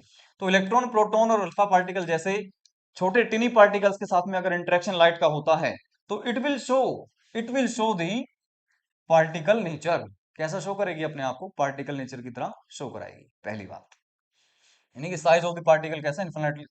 इन्फिनिटेसिमली small. Light act as the wave. Wave की तरह कब बिहेव करेगी बेटा? If it interact with the objects of dimension nearly equal to the wavelength of light. अगर इतना छोटा ऑब्जेक्ट है आपका जितने की वेवलेंथ ऑफ द लाइट, तो लाइट आपका वेव नेचर शो करेगी। कैसा नेचर शो करेगी बेटा? वेव नेचर शो करेगी। ठीक है, ये बात समझ में आ गई एकदम। और अगर हम अपने ऊपर लाइट को फॉल कराएं किसी दीवार पर, है ना, किसी कार के ऊपर, यानी कि बड़े ऑब्जेक्ट्स की अगर हम बात करें, तो लाइट विल बिहेव लाइक अ रे। एक रे, लाइट रे की तरह बिहेव करती है। लाइट रे की फॉर्म में बिहेव करेगी फॉर द लार्जर ऑब्जेक्ट्स। क्या ये तीनों बातें समझ में आ गई हैं? अगर ये तीनों बातें समझ में आ गई हैं तो YDSC आपको बहुत अच्छे से क्लियर होने वाला है। ठीक है ना? अदरवाइज दिक्कतें आ जाएंगी कि लाइट को ऐसे ही क्यों हमने एज्यूम किया। ठीक है, कहां पर पार्टिकल नेचर लेना है, कहां पर वेव नेचर लेना है। ठीक है, आप समझना। चलो भैया, तो पहले थोड़ा सा इसकी ब्रीफिंग कर लेते हैं। बेटा, एक पॉइंट सोर्स से आपका जो पैटर्न निकलेगा, यानी कि वेव फ्रंट की अगर हम बात करें तो स्फेरिकल वेव फ्रंट होता है। स्फेरिकल वेव फ्रंट बेटा इस तरह से बढ़ते हुए हमने दो स्लिट्स से अगर पास कराना चाहा, तो अच्छा एक बात देखो, अगर सोर्स ये है और स्लिट हमारी जो है लार्जर इन साइज है। बेटा स्लिट कैसी है? लार्जर इन साइज है। मान लो थोड़ी देर के लिए, है ना, 5 सेंटीमीटर की एक स्लिट हो गई, 6 सेंटीमीटर की दूसरी हो गई, मान लो। तो बेटा यहां पर आपने कोई टॉर्च लगा दी। ये क्या है? टॉर्च या LED। तो यहां पर आपको कैसा दिखाई देगा? ये इतना हिस्सा जो इस फ्रिंज के सामने आएगा, इस वाली स्लिट के सामने आएगा, वहां तो आपको लाइट नजर आ जाएगी। और इस वाली स्लिट के सामने ये ब्राइट स्पॉट दिख जाएगा। तो आपने पढ़ा होगा हल्का सा YDSC की, सर ये तो YDSC नहीं है, ये तो वेव की तरह इसने बिहेव करा ही नहीं। हाँ, तो नहीं किया। अरे वेव की तरह कैसे बिहेव करेगी जब इसकी वेवलेंथ नैनोमीटर्स में है और आपने स्लिट का साइज कैसा लिया? सेंटीमीटर्स में। तो बड़े ऑब्जेक्ट्स के लिए लाइट विल बिहेव लाइक अ रे। तो बेटा अगर मैं हाथ ऐसे रख देता हूं, इधर टॉर्च जला दूं, तो हाथ की परछाई डल जाएगी। कहां? दीवार पर या स्क्रीन पर। बात समझ में आ रही है? तो light will behave like the रे बड़ी स्लिट्स के लिए। तो पहली कंडीशन, तो बेटा सोर्स आपका होना चाहिए कैसा? मोनोक्रोमेटिक सोर्स, पहली बात। यहां से आपका कैसा वेव फ्रंट निकला? स्फेरिकल। अब अगर मैं बहुत स्मॉल साइज की, यानी कि माइक्रोमीटर की स्लिट्स, यानी कि ऐसे पेपर लिया और उस पे ऐसे ब्लेड लगा दिया, ब्लेड ब्लेड भी ज्यादा मोटा हो गया बेटा, उससे भी बहुत छोटा स्लिट का साइज अगर मैं लेता हूं, दोनों स्लिट्स का, इसको मैंने बोल दिया स्लिट नंबर 1 और इसको मैंने बोल दिया स्लिट नंबर 2, तो इन दोनों स्लिट्स के लिए लाइट का बिहेवियर बेटा चेंज हो जाएगा। डिटेल में समझा रहा हूं एकदम YDSC, एकदम डिटेल में समझा रहा हूं YDSC। तो लाइट का बिहेवियर चेंज हो जाएगा। इट मींस लाइट यहां पर किसकी तरह बिहेव करने वाली है? एक वेव की तरह बिहेव करने वाली है। किसकी तरह भाई? वेव की तरह बिहेव करने वाली है। क्लियर एकदम बात? तो यहां पर आपका देखो, इस स्लिट से जैसे ये पास करेगी तो यहां से आपका जो पैटर्न बनेगा बेटा, ये वेव लाइक नेचर यहां से ट्रेवल करेगी और यहां से भी in the form of wave travel करके आगे बढ़ना चाहेगी। अब आपने आगे लगा दी मान लीजिए स्क्रीन, तो कहीं पर इन दोनों में पाथ डिफरेंस जीरो होगा। जीरो होगा पाथ डिफरेंस तो मैक्सिमा मिलेगा, पाथ डिफरेंस लैम्डा होगा तो मैक्सिमा मिलेगा, and so on. Lambda by 2 के ओड मल्टीपल में मिलेगा तो वहां पर आपको डार्क फ्रिंजेस देखने को मिलेंगी। ये मोटा मोटा मैंने हल्का सा बता दिया ओवरव्यू ऑफ दी YDSC। तो पहली बात ये, स्लिट का जो साइज है बड़ा नहीं होना चाहिए, स्लिट का साइज माइक्रोमीटर्स में। दूसरी बात, ये जो दोनों सोर्सेस के बीच में बेटा स्पेसिंग है, ये भी आपकी बहुत कम होनी चाहिए, ये भी आपकी बहुत ज्यादा कम होनी चाहिए। ये में होती है बेसिकली, है ना। और एक बात और बता दूं, अगर मैं यहां पर स्क्रीन रखता हूं, मान लीजिए स्क्रीन, तो स्लिट्स और स्क्रीन के बीच में ये आपको जो डी लेना है डिस्टेंस, ये थोड़ा सा हम ज्यादा लेते हैं, नियरली अराउंड 1 to 2 मीटर्स। ठीक है ना, 1 मीटर के आसपास हम लोग इसको लेते हैं।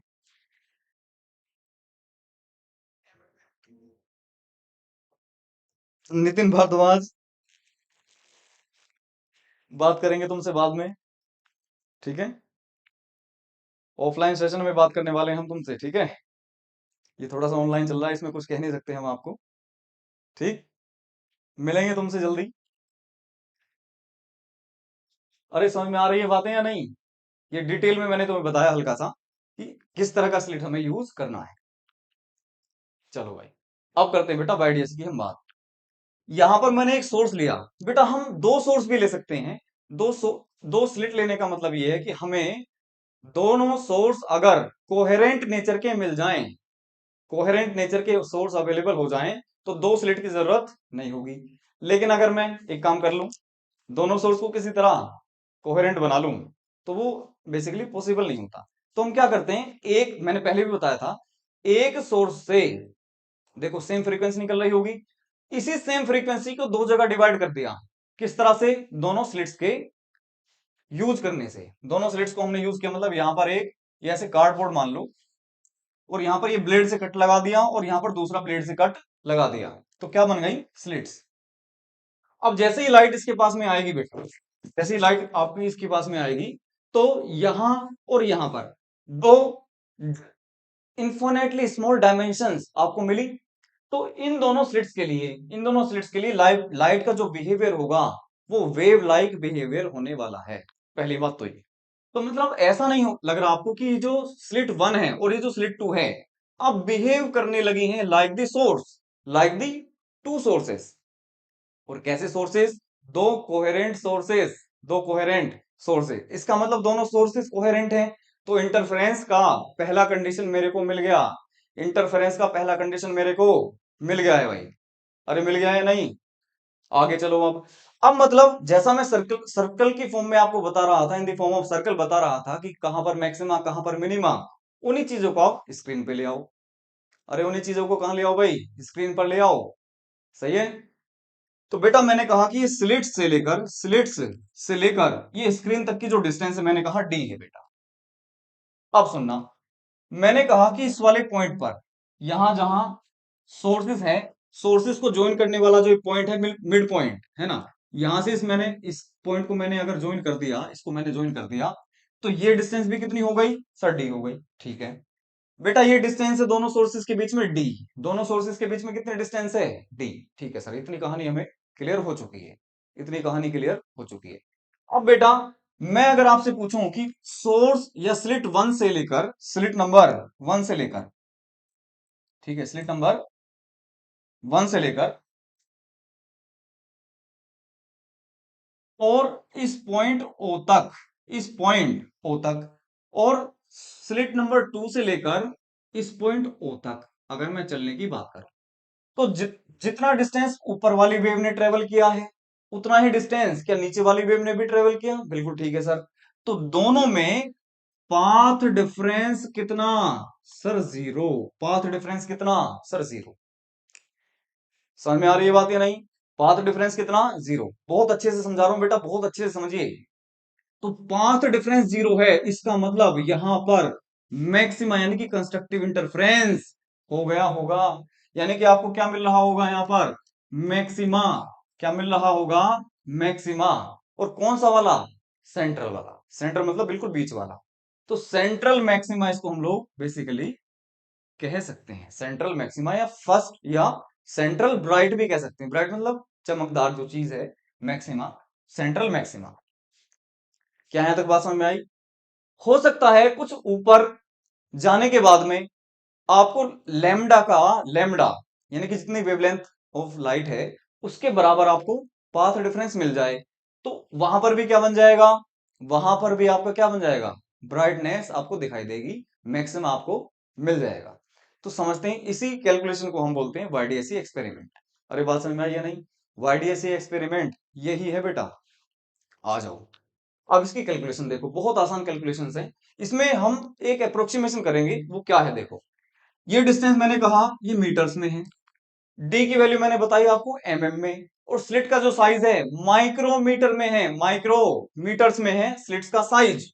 बेटा सुनो, आप मैंने कहा कि यहां से वाई डिस्टेंस ऊपर गए हम, और यहां इस ऐसे देखो, एक सेकेंड,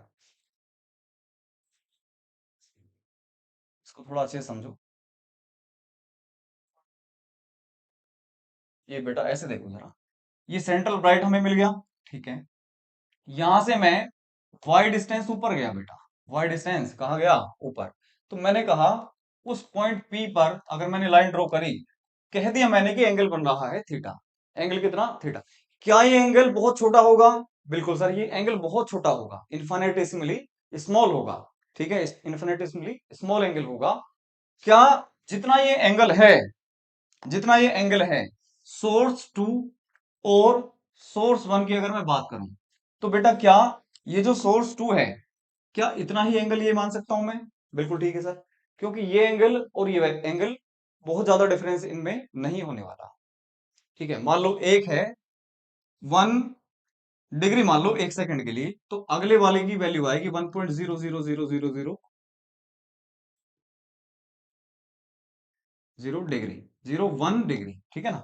इतना ज्यादा सेम है ये, ठीक है, इतना ज्यादा अंतर आएगा, मतलब अप्रोक्सीमेटली सेम ही मान सकते हैं।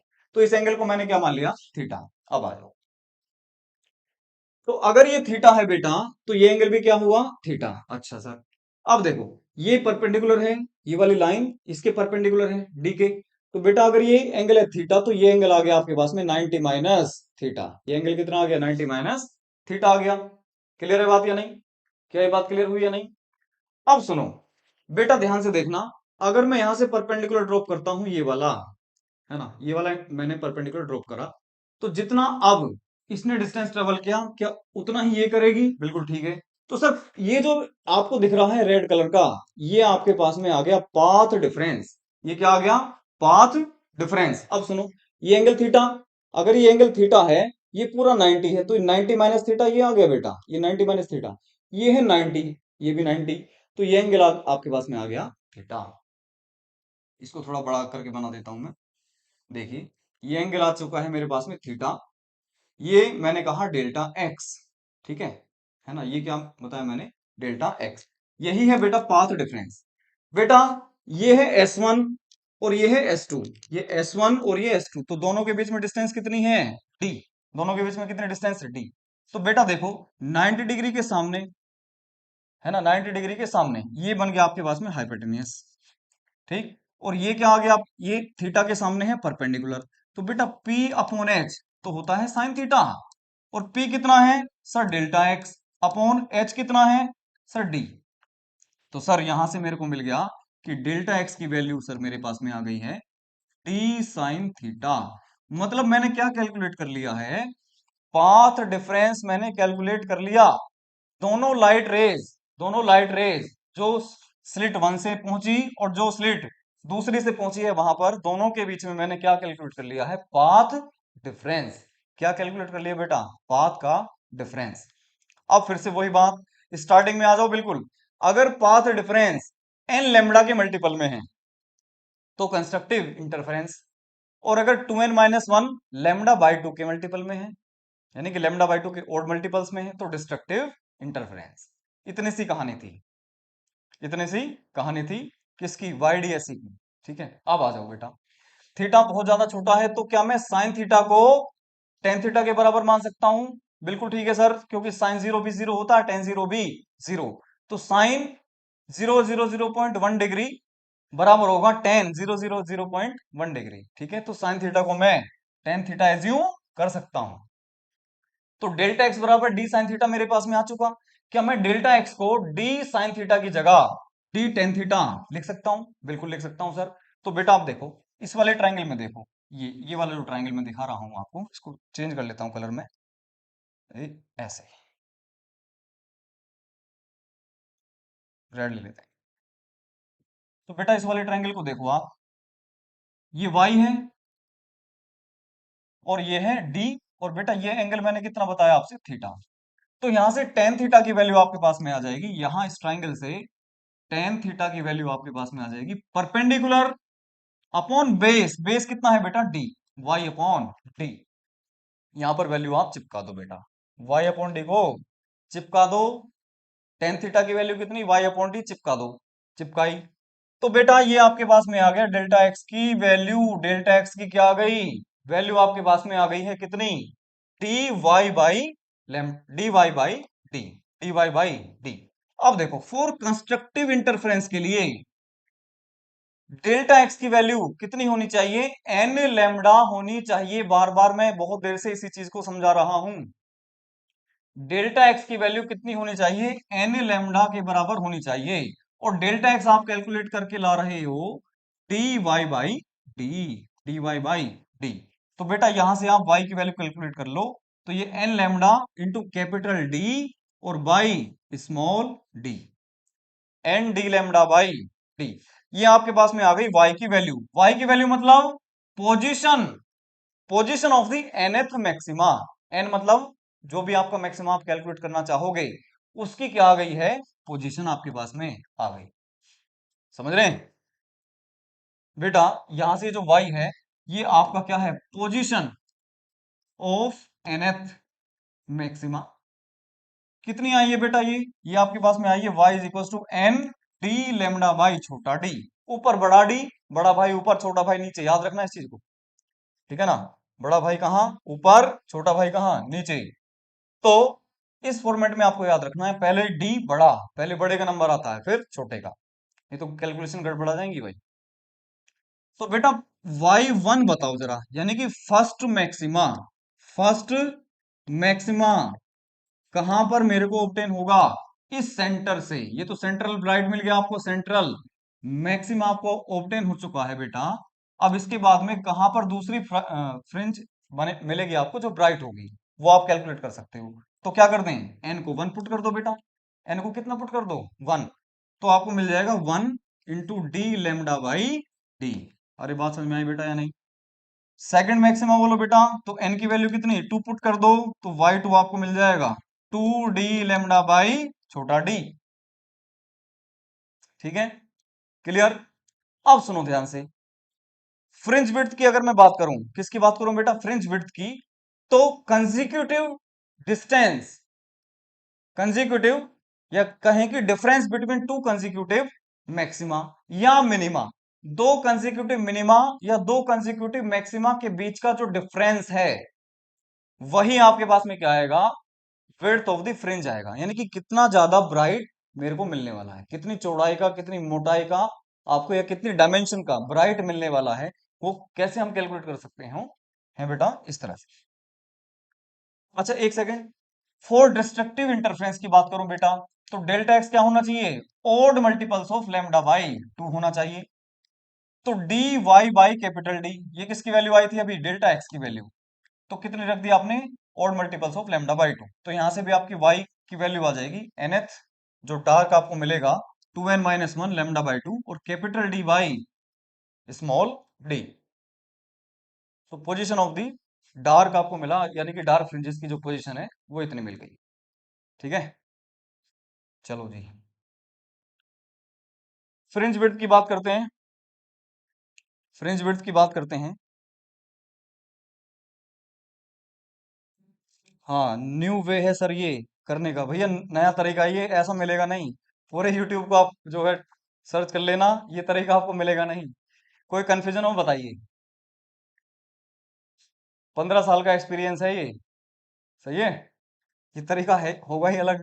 ठीक, तो बेटा आ जाओ, फ्रिंज विड्थ देखो बेटा, मान लो ये मेरे पास में सेंट्रल मैक्सिमम मिला, सेंट्रल ब्राइट मिला। इससे कुछ ऊपर आप पहुंचे तो पहला आपको ब्राइट मिला। क्या एक ब्राइट और दूसरे ब्राइट के बीच में एक आपको डार्क मिलेगा, यस सर डार्क मिलेगा। ठीक, उस ब्राइट ऊपर वाले से ऊपर भी आपको क्या मिलेगा, फिर से एक डार्क मिलेगा, फिर ब्राइट मिलेगा। ये आपका तरीका होता है, डार्क फिर ब्राइट फिर डार्क फिर ब्राइट। तो ध्यान से देखो, आपको मान लीजिए इस ब्राइट की विड्थ कैलकुलेट करनी है कि कितना डायमेंशन का आपके पास में ब्राइट है। तो ये मान लो थर्ड डार्क है, ये क्या है सेकंड डार्क, तो दोनों थर्ड डार्क में से अब घटा दूं मैं अगर सेकंड डार्क की value, position of third dark minus position of the second dark में अगर क्या कर दूं, सब्ट्रैक्ट कर दूं, इसमें से इतना घटा दूं, तो क्या मेरे को ब्राइट फ्रिंज की वैल्यू ऑब्टेन हो जाएगी कि नहीं। या फिर दो ब्राइट के बीच का सेपरेशन आप देख लो तो आपको डार्क फ्रिंज की मिल जाएगी, और दोनों बराबर होती हैं, ये भी बात बता दूं मैं, दोनों क्या रहती हैं, बराबर। देखो मैं करके दिखाता हूं, डिस्टेंस बिटवीन टू कंसेक्यूटिव मिनिमास और मैक्सिमास, दो मैक्सिमा या दो मिनिमा के कंसेक्यूटिव मैक्सिमा मिनिमा के बीच का जो डिस्टेंस रहता है वो होता है बेटा फ्रेंच विड्थ। ठीक है, देखो ये वाई एन है, N D lambda by D. Y two निकाल लो तो बेटा कंसेक्यूटिव मतलब दूसरे और पहले का डिफरेंस निकाल लेते हैं। वाई टू कितना होगा, एन की जगह दो पुट कर दो, two D lambda by D. Y one कितना, डी लेमडा बाई डी, अभी पहले भी कैलकुलेट किया था। दोनों का difference D lambda by D. और चाहो तो आप डार्क फ्रिंजेस की पोजीशन से भी कैलकुलेट कर लो, तो भी इतना ही वैल्यू आपको ऑब्टेन होगा, तो भी इतना ही वैल्यू आपको ऑब्टेन होगा। ये मैंने देखा है करके, दोनों से वैल्यू सेम आती है, डी लेमडा बाई डी। तो इसको रिप्रेजेंट करते हैं बेटा बीटा से। अब सुनना जरा, मैं रिलेट कर रहा हूं उससे। अब तो ये जो स्मॉल डी है बेटा, ये जो स्मॉल डी है ये कहां पर है, डिनोमिनेटर में, मतलब जो fringe width beta is inversely proportional to the D, to the D. तो याद करो जरा, सर्कल पर मैंने जब दो सोर्सेस को लैम्डा डिस्टेंस अपार्ट रखा था, तो चार मैक्सिमा और चार ही मिनिमा आपको ऑब्टेन हुए थे। और जब मैंने टू लैम्डा की सेपरेशन पे रखा था, यानी कि डी को बढ़ाया, डी को मैंने बढ़ाया, तो आपको आठ मैक्सिमा और आठ मिनिमा। बेटा सरकमफ्रेंस तो उतनी ही है, पहले चार मैक्सिमा चार मिनिमा थे, अब उतनी ही सरकमफ्रेंस पर आठ मैक्सिमा और आठ मिनिमा आपको ऑब्टेन होंगे। इट मीन्स जो इनकी विड्थ है वो 100% कम हुई होगी। पहले देखो चार मैक्सिमा और चार मिनिमा इसमें आ रहे थे, अब क्या आठ मैक्सिमा और आठ मिनिमा लाने हैं। अगर आपको डी का सेपरेशन आपने बढ़ा दिया, तो मतलब अगर आप डी को इंक्रीज कर रहे हो तो बीटा क्या होगा बेटा, डी को इंक्रीज करने पर बीटा यानी कि फ्रिंज विड्थ घटेगा। तो ये क्वेश्चन आपको ऑब्जेक्टिव में आ सकता है कि on increasing distance between the slits, तो effect on the fringe width. तो क्या होगी बेटा, डी को बढ़ाने से, डी को बढ़ाने से बीटा आपकी क्या करेगी भाई, डिक्रीज करेगी। अरे ठीक है भाई, बीटा क्या करेगी, डिक्रीज करेगी। बहुत बेहतरीन तरीके से मैं आप लोगों को इस चीज को करा के चल रहा हूं, एकदम बिल्कुल फील कराते हुए। सही है, बहुत आसान तरीका मैंने अडॉप्ट किया है, अलग ही है ये तरीका। सही, ये तरीका एकदम अलग ही है ना, तो आपको बुक्स में मिलेगा, मैं गारंटी ले रहा हूं। बुक्स में फेजर की टर्म्स में वाईडीएसी नहीं है। ठीक, आप लोग कर सकते हो बोर्ड में, कोई आपका गलत नहीं करने वाला, कोई आपका गलत नहीं करने वाला। और वाईडीएसी तो मैंने जैसा मतलब prescription of the CBSE board है उसी के अकॉर्डिंग मैंने कराया है। ठीक है, उसी के अकॉर्डिंग मैंने कराया है। आ जाओ भैया, ये सिलेबस में नहीं है हालांकि, पर मैं देख लेता हूँ एक बार। बेटा देखो, मान लो ये सर्कल है, सर्कल का एक आर्क है, आर्क मान लो ये एंगल है थीटा, ये रेडियस। तो थीटा इज इक्वल टू क्या होता है बेटा, आर्क अपॉन रेडियस होता है, ये सभी जानते हो, जानते हो सभी, ये सर।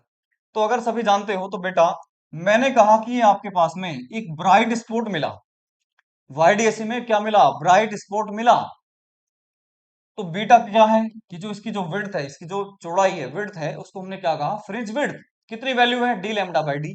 सबको मालूम हो गया, ठीक है सर। अब मैंने यहां से एक लाइन ड्रॉ करी यहां तक, और यहां से लाइन ड्रॉ करी इसके फुट पर और हेड पर, तो ये एंगल मैंने कहा कि एंगल आ गया थीटा। बेटा ये जो थीटा एंगल आया इसी को बोलते हैं एंगुलर फ्रिंज विड्थ। क्या बोलते हैं, angular fringe width. Angular fringe width आप एक सेकंड में कैलकुलेट कर सकते हो, 10th क्लास में पहुंचो बस। एंगुलर फ्रिंज विड्थ के लिए 10th क्लास में पहुंचो। Theta is equal to arc upon radius. बेटा एक बात इसमें थोड़ा सा आपको एजम्पशन करना है, अगर ये डी है तो डायमेंशंस आपको अप्रोक्सीमेट लेनी है, कि अगर ये डी है तो ये जो आपका मैक्सिमम बन रहा होगा, तो ये जो डिस्टेंस आपकी आएगी ये डी से कितनी ज्यादा होगी, ये ध्यान से देखो, डी से डी प्लस 0.0000000 लगाते जाओ शाम तक 1, इतना सा डिफरेंस है। इट मीन्स मैं ये कह सकता हूं कि जो ये डी है, क्या ये भी डी होगा, यस सर, क्या ये भी डी होगी, यस सर। तो मतलब ये जो डी है ये इट विल एक्ट, अगर मैं इसको आर्क मान लूं थोड़ी देर के लिए, तो ये रेडियस का काम कौन करेगी, डी करेगी रेडियस का काम। तो इस वाले सिस्टम में आर बराबर डी हो गया, ये आर कितनी हो गई बेटा, ये डी लैम्डा बाई छोटा डी। ठीक है, यानी कि बीटा के बराबर। तो थीटा आपके पास में आ जाएगा आर्क, आर्क कितना है, D lambda by D. Divide by radius, radius भी कितनी है डी, तो डी से आपका डी कैंसिल आउट हुआ, तो बेटा थीटा आपके पास में आ गया lambda by D. Angular fringe width आपके पास में आ गया lambda by small D, lambda by small D. बेटा किसी को कोई डाउट हो तो पूछ सकते हैं आप, हैं? तो भैया हैप्पी वैलेंटाइन डे क्या है ये?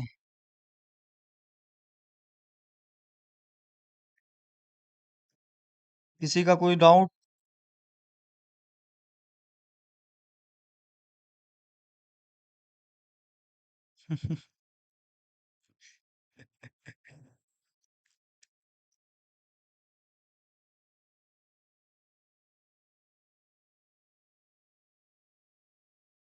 कोई डाउट हो पूछिए। ठीक, एंगुलर फ्रिंज विड्थ क्लियर। चलो अब बात करते हैं बेटा नंबर ऑफ फ्रिंजेस की। इसका भी एक अलग ही कंसेप्ट है, देखो नंबर ऑफ फ्रिंजेस, कितने ब्राइट फ्रिंजेस मिलेंगे, कितने फ्रिंजेस मतलब स्पॉट्स, स्पॉट है ना, कितने डार्क धब्बे मिलेंगे, कितने ब्राइट धब्बे यानी कि स्पॉट मिलेंगे, उनको बोलते फ्रिंजेस।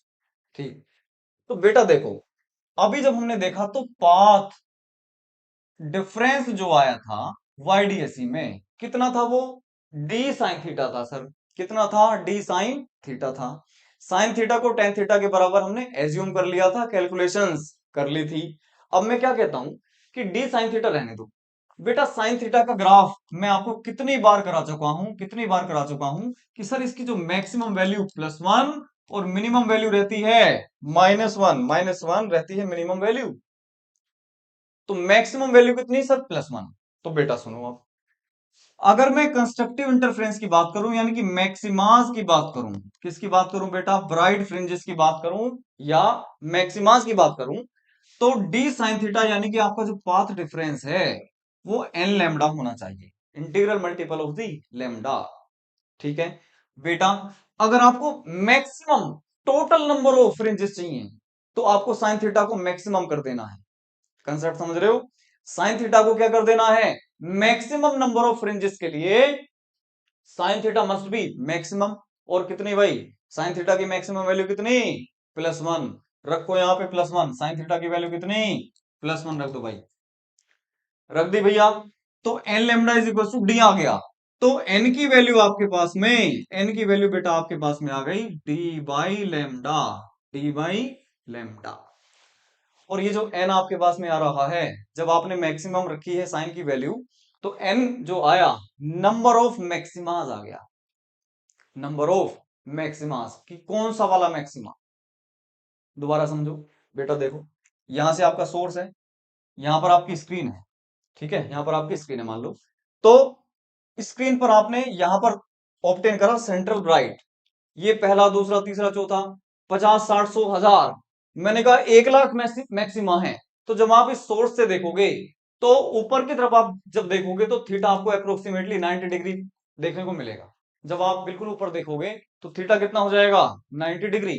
और साइन 90 कितना होता है सर? 1। तो आपने कितना रख दिया थीटा को? थीटा को रख दिया आपने 90। किसके लिए? मैक्सिमाज के लिए, मैक्सिमम नंबर ऑफ फ्रिंजेस के लिए। ठीक है भाई, तो रख दिया आपने प्लस। बेटा ये भी अलग ही तरीका है। तो नंबर ऑफ मैक्सिमाज आपके पास में आ गया डी बाई लेमडा, लेमडा की टर्म्स में कितना आ गया? D by lambda, D by lambda. इतने आपके मैक्सिमाज बनेंगे।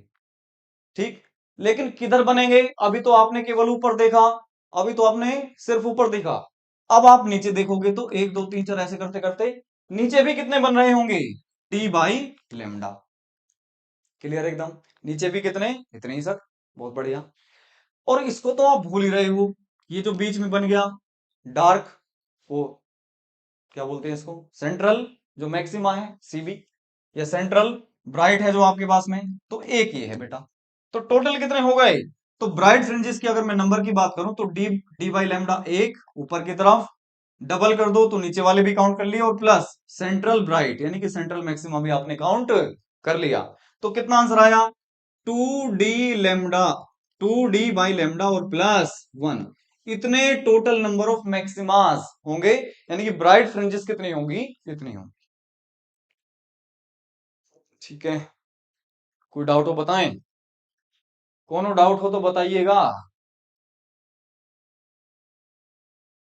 क्यों भाई, आज सब घूमने गए हो क्या? हैं? हमें भी गंदी गंदी सलाह दे रहे हो कि सर ये कर लो वो कर लो। चलो आ जाओ। डार्क फ्रिंजेस, फेल हो जाओगे। ठीक है नहीं, फेल हो जाओगे ऐसे काम करोगे तो। डार्क फ्रिंजेस की बात करते हैं फॉर डिस्ट्रक्टिव इंटरफेरेंस की बेटा। ठीक है, इतना फालतू टाइम नहीं है हमारे पास कि कहीं घूमने जाएं। ठीक है, तो उससे बेहतर ये है कि बच्चों के कुछ काम आ जाए हम लोग। तो ये टाइम में, आज का जो टाइम है 14 फेब, आप लोगों के लिए यूटिलाइज कर रहा हूँ। ठीक है, इससे अच्छा मेरे लिए कुछ काम हो ही नहीं सकता। ठीक, ठीक है। तो ये कंटेंट बहुत बेहतरीन मैंने आपको प्रोवाइड करा है, बहुत ही अच्छा कंटेंट है। आप इसको वापस जाके देखें, ऑफलाइन जाकर देखिएगा, बहुत अच्छा कंटेंट है और इससे बाहर नहीं आएगा। ठीक, देखो बेटा, डेल्टा एक्स की वैल्यू कितनी है sir? D sine theta.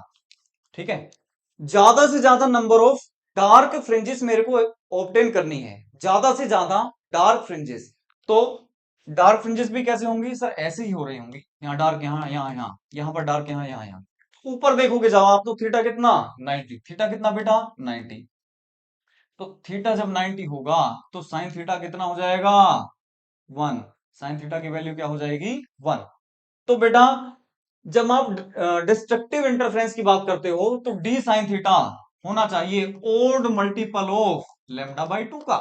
Lambda by two का कैसा? ओड मल्टीपल होना चाहिए। तो 2n-1 lambda by two is two D, और साइन थीटा की वैल्यू, थीटा 90 पुट कर दिया आपने तो 1 हो गई। तो ये 2 की मल्टीप्लाई इधर करी आपने तो 2d by lambda is equal to 2n-1। 2n की value 2d by lambda plus 1, ये -1 उधर भेज दिया आपने तो +1। तो n की वैल्यू आपके पास में आ जाएगी बेटा d बाई लेमडा, और प्लस ये 1 है, डिवाइड बाई 2 करोगे तो 1/2। ठीक है, ये जो सिंपल ब्रैकेट है इसमें सिंपल ब्रैकेट यूज नहीं करना बेटा, इसमें सिंपल ब्रैकेट आपको यूज नहीं करना है, बल्कि यूज करना है GIF, greatest integer function. Greatest integer function वो क्या होता है बेटा? वो ये होता है, जैसे 2.3 आ गया ग्रेटेस्ट इंटीजर के अंदर, तो आपको ग्रेटेस्ट इंटीजर बाहर निकाल लेना है। जैसे 7.5 आ गया, 7.9 भी आ गया, तो भी आपको 7 ही निकालना होगा। ठीक है, अप्रोक्सीमेशन नहीं है, राउंड ऑफ नहीं करना। जो भी फ्रैक्शनल पार्ट है उसको नेग्लेक्ट कर देना है। जैसे 9.4 है ग्रेटेस्ट इंटीजर के अंदर, तो कितना बाहर आएगा? 9। अच्छा जी, ये आ गया। तो ये तो ऊपर वाले मिनिमाज आए हैं, तो इसका क्या कर दीजिए? Just double. तो total number of dark fringes, ऊपर वाले और नीचे वाले, तो बेटा डी बाई लेमडा +1/2 का डबल आपने कर दिया, तो total number of dark fringes आपको मिल गई। इसकी बेटा इंटीग्रल वैल्यू लेनी है, क्यों? क्योंकि ये आपके पास में है ग्रेटेस्ट इंटीजर फंक्शन। बायो वाले नहीं समझ पा रहे होंगे इस चीज को, मैथ्स वाले अच्छी तरह से इसको जानते होंगे। ठीक है, चलो तो आगे चलते हैं बेटा। कई बार पूछ लिया जाता है कि शेप ऑफ फ्रिंजेस कैसा होगा। देखो, अगर बेटा मैं सोर्सेस को हॉरिजॉन्टल पोजीशन में रखता हूं, हॉरिजॉन्टल पोजीशन में रखता हूं, तो समझो ध्यान से, यहां से यहां और यहां से यहां, ये दो वेव्स का मैंने क्या किया? प्रोपगेशन देखा।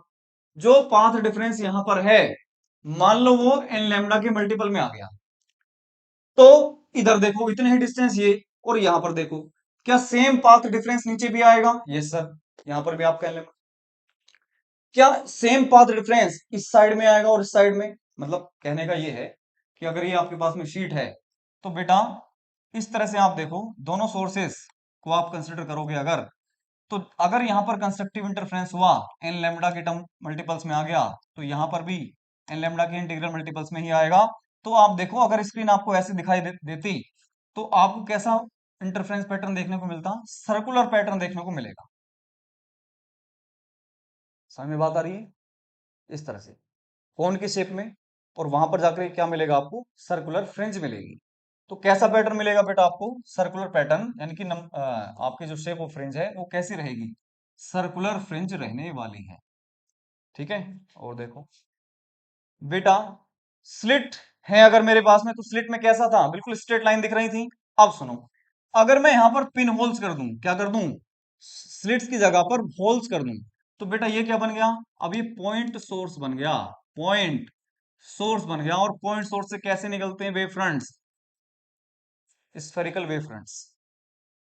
तो बेटा यहां ध्यान रखना आप लोग कि यहां पर आपके जो फ्रिंजेस बनेंगे, मैक्सिमास और डार्क यानी कि मिनिमास, मैक्सिमास और मिनिमास हाइपरबोलिक मिलेंगे बेटा, हाइपरबोलिक फ्रिंजेस आपको देखने को मिलेंगे भाई। ठीक है, ये ध्यान रखना हल्का सा कि अगर हम पिन होल्स कर दें तो कैसा मेरे को फ्रिंज पैटर्न देखने को मिलेगा। ठीक है, तो काफी लेंथी लेक्चर हो गया है। I hope you enjoy this so much. तो बाकी जो बच्चे आज बाहर घूमने गए वो उनके लिए मैंने रिकॉर्डेड कर दिया है, तो वो भी इसको देखें और बहुत अच्छी तरह से आप लोग मार्क्स इसमें लेकर के आओ। मेरी तो ये आप लोगों के लिए शुभकामनाएं हैं। अच्छा, तो लेकिन ये जो मैंने कंटेंट प्रोवाइड किया है बेटा, ये मिलेगा नहीं कहीं आपको, है ना। अपने फ्रेंड्स को भी बताइए और इस चीज का बेनिफिट लीजिएगा जरूर। ठीक है, एक बार थोड़ी सी मेहनत करोगे, हाँ कैलकुलेशंस मैंने बहुत इजी कर दी हैं, सारी कैलकुलेशन बहुत इजी फॉर्मेट में आपको बताई हैं। बस आपको 10वीं क्लास का जो मैथमेटिक्स है वो आना चाहिए। चलिए, ओके, थैंक यू।